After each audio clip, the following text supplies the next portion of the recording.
Arsenal are producing the next golden generation. Arsenal's academy has always somewhat been a consistent producer of talent, but after the batch that had the likes of Bukayo Saka, Reece Nelson, Eddie Nketiah, and Emil Smith-Rowe, it kind of went quiet for a bit. Now, the moment Arteta took over, the emphasis on bringing through highly talented players through the academy, while that emphasis took a back seat and the action itself seemed to slow down a bit. And through the years, we have had some talented players kind of come through, the likes of Florian Balogun and Charlie Patino, but neither of them really quite panned out. With us signing Florian Balogun almost a year ago, and seeing Arsenal cash in for Charlie Patino for just £1 million after 2 loan spells in the Championship. But all of a sudden, despite losing a talent like Chido Obermartins to Manchester United in the summer, Arsenal's academy looks better than it's ever been. I mean, at least in recent memory. And this new crop of talent is really something special. So special that Arsenal and Arteta, if we play this right, if we develop them correctly, we genuinely could have the next golden generation on our hands. But just what makes this new crop of talent so special? Well,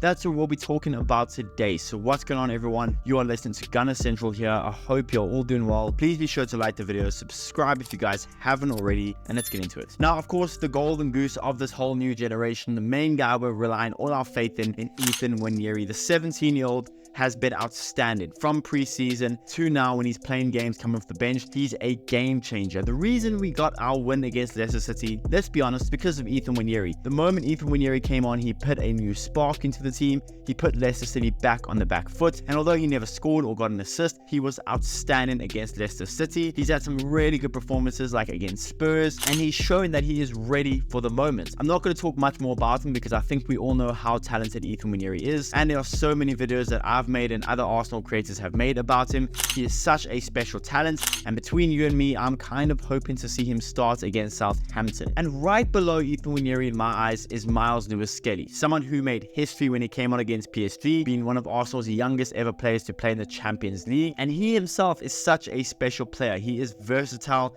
able to play as a holding midfielder, but also able to play as a left wing, which he did in the Champions League, but also able, in my opinion, his best position, to play as a left back where he can invert and he can cause a scene in the midfield while still being very solid defensively. He's kind of a leader, and I've seen him talk and shout at first team players already, and he's just 18 years old, which is something you love to see because there are tons of talented young kids out there in football, but not a lot of them are leaders and are brave enough and confident enough to stand up to first team players.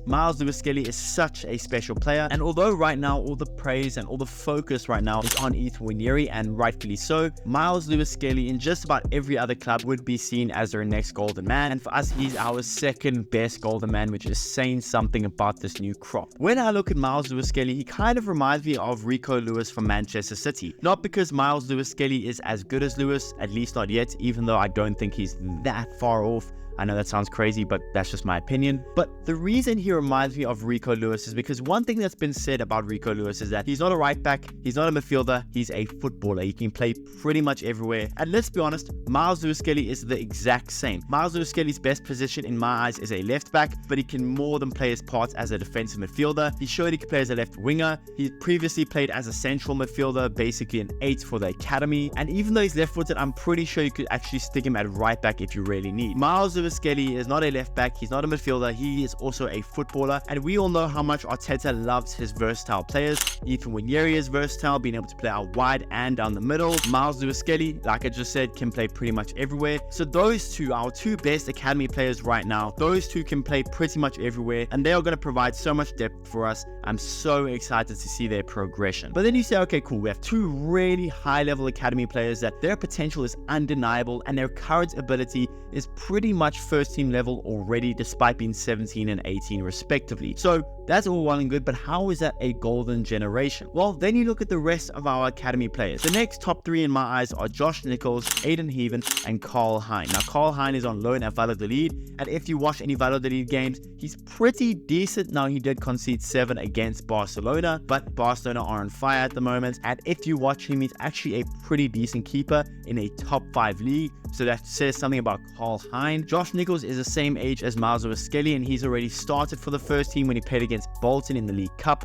and he looked pretty good. And same with Aiden Heaven. Aiden Heaven showed in preseason that he's very good. Now, he did get cooked by Hoyland, but Hoyland is an experienced striker, whereas Aiden Heaven is just getting out the academy. Aiden Heaven has a great stature to him, good pace, good strength, and he has a really high potential, especially if he keeps learning from the likes of Gabriel and Saliba. Aiden Heaven has a really high potential. Josh Nichols as a right back is very, very talented. Now, he's a bit small, but technically he is outstanding, and he has shown through glimpses of good defending and good on the ball play that he has a really high ceiling. And right now I kind of rank him as a lower championship player, but at 18 years old, if he can just come off the bench here and there, I think he's going to progress very quickly. So out of the 5 players I've just mentioned, if we're being completely honest, every single one of them, if developed correctly by Arsenal and Arteta, every single one of them in the next 4 to 5 years could be a first team starter. I'm not overhyping them. I know it sounds like I am, but if you give them 4 to 5 years, every single one of them could easily be a first team player based on how good they are. So that alone in my eyes is a golden generation. But then you look even deeper into the academy. Now, I can't name every good academy player, but the 2 guys that stick out to me when you look through the academy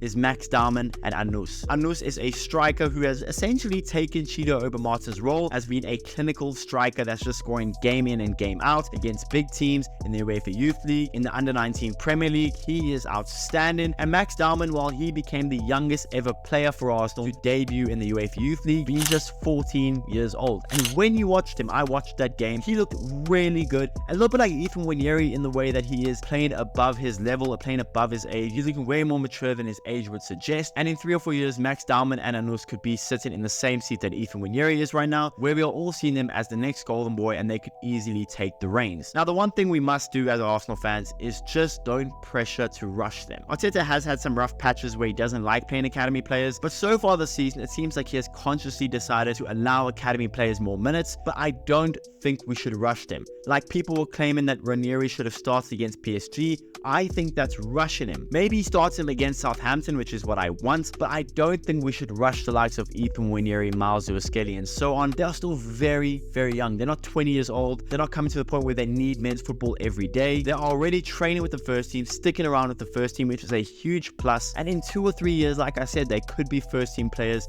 but we mustn't rush them. Integrate them slowly into the team, which is what Arteta has been doing so well. And if we can keep this progress going for everyone, well, then we could very easily be sitting on the next golden generation. We just mustn't rush them, and we must handle this carefully.